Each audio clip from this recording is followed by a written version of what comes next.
चला, good evening all of you. सर्वांचं स्वागत आहे संदीप सर या यूट्यूब चॅनलमध्ये.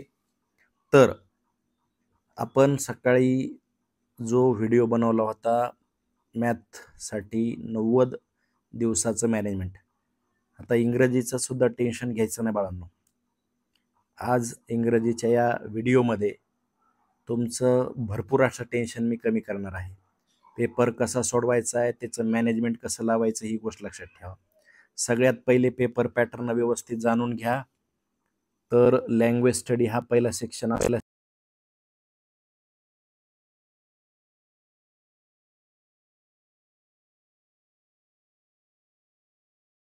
त्यानंतर टेक्स्च्युअल पॅसेज नावाचा भाग असतो.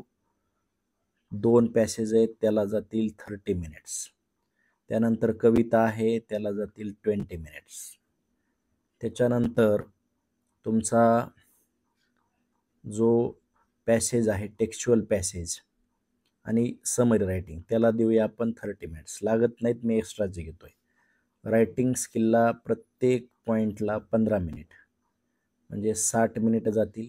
त्यामध्ये लेटर आहे, डायलॉग आहे. लेटरमध्ये इन्फॉर्मल लेटर किंवा फॉर्मल तुमच्या पद्धतीनं, डायलॉगला ऑर स्पीच आहे, verbal to non verbal, non verbal to verbal, आणि ट्रान्सलेशनला 10 मिनिट.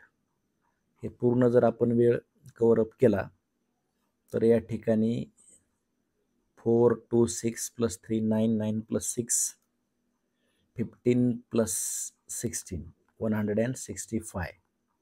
तरी पण तुमचे 15 मिनिट्स शिल्लक राहतात, तसे जास्त राहतात.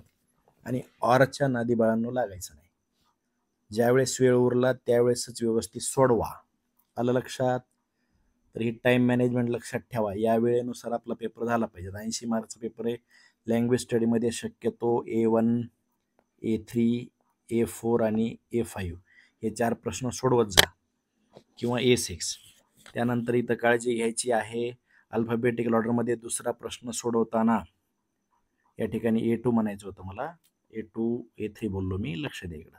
Sorry for my mistake. Punctuation marks आला तर सोडा. याच्यामध्ये जास्त काही अवघड येत नाही. डायरेक्ट इनडायरेक्ट स्पीचचे वाक्य येतच असतं एखादं तरी, ही गोष्ट लक्षात ठेवा. आणि कॅपिटल लेटरचा सुद्धा योग्य तो उपयोगिता व्यवस्थित करणं गरजेचं आहे. Okay, are you understanding? I hope you are understanding. Okay. तर या ठिकाणी इथं ज्यावेळेस आपण चौथ्या प्रश्नामध्ये शब्द बनवतोय मोठ्या शब्दापासून, त्यावेळेस त्याचे लेटर मिनिमम 3 असले पाहिजेत, हे लक्ष द्या. त्यानंतर इथं वेब कंप्लीट करत असताना तो दिलेला नाऊन आहे का, ॲडजेक्टिव्ह आहे का, वर्ब आहे, हे लक्षात घेणं गरजेचं आहे का, ॲडवर्ब आहे. त्याच पद्धतीनं इथं चेन कंप्लीट करत असताना सुद्धा तीच काळजी घ्यायची. इथं दिलेलं असतं, कधी दिलेलं नसतं. इथं फ्रेज सोपी असेल तर ती वाक्यामध्ये यूज करा. यूज करताना काळामध्ये बदल झाला तरी काही चिंता करण्याची आवश्यकता नाही. ओके. आणि त्यामध्ये तुम्ही ज्यावेळेस क्लॉज ॲड करताय त्यावेळेस रिलेटिव्ह प्रोनाऊनचा तुम्हाला अभ्यास असणं गरजेचं आहे. त्याचे आपण स्पेशली पिरियड घेऊया काही एक्झाम्पलचे. ॲड सफिक्स आणि प्रेफिक्समध्ये तुम्हाला जे योग्य वाटतं येतं ते ॲड करू शकता. आणि याला एक दुसरा प्रश्न येतो, इथं दिलेला नाही, तर त्या रूट वर्डपासून तुम्हाला वाक्य बनवावं लागतं. इथं सुद्धा काळ कुठलाही असला चालेल, टाईप्स ऑफ सेंटेन्स कुठलंही असलं तरी चालेल. Don't worry about it. त्यानंतर इथं जो टेक्स्च्युअल पॅसेज आहे, टेक्स्च्युअल पॅसेजमध्ये बाकी जास्त सांगण्याची गरज नाही. फिल इन द ब्लँक्स असल्याच्या नंतर पूर्ण लिहून त्याला अंडरलाईन करणे, सिनॉनिम्स अँटोनिम्स असल्या मुख्य शब्द लिहा.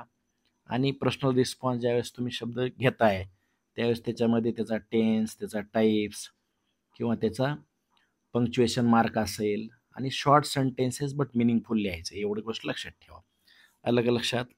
असे 2 नॉन टेक्स्च्युअल पॅसेज तुम्हाला, टेक्स्च्युअल पॅसेज त्या ठिकाणी असतील. त्यानंतर कवितेमध्ये इथं जसं दिलं आहे त्या पद्धतीने लिहा. मुख्य क्वेश्चन फक्त लिहू नका. रायमिंग वर्ड्स, रायमिंग स्कीम या पद्धतीनं. आणि जे काही तुमचं ॲप्रिशिएशन ऑफ पोएम आहे त्यामध्ये थीम लिहित असताना कविता कशाविषयी आहे, त्यामध्ये काय दिलंय, कुठला मॅसेज तुम्हाला मिळाला, ही गोष्ट लक्षात ठेवा. आणि फिगर ऑफ स्पीचमध्ये बरेच विद्यार्थी एक्झाम्पल लिहित नाहीत.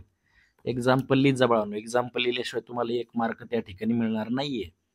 ही गोष्ट लक्षात ठेवा. आणि नॉन टेक्स्च्युअल पॅसेजला थोडा वेळ जास्त द्या. नवीन पॅसेज असतो. त्याला काळजीपूर्वक वाचणं गरजेचं आहे. त्याला व्यवस्थित वाचा आणि व्यवस्थित वाचून त्याला सोडवा. आलं का लक्षात? आणि इथं टायटल वगैरे मेन म्हणजे बाळांनो प्रश्न वाचत जा.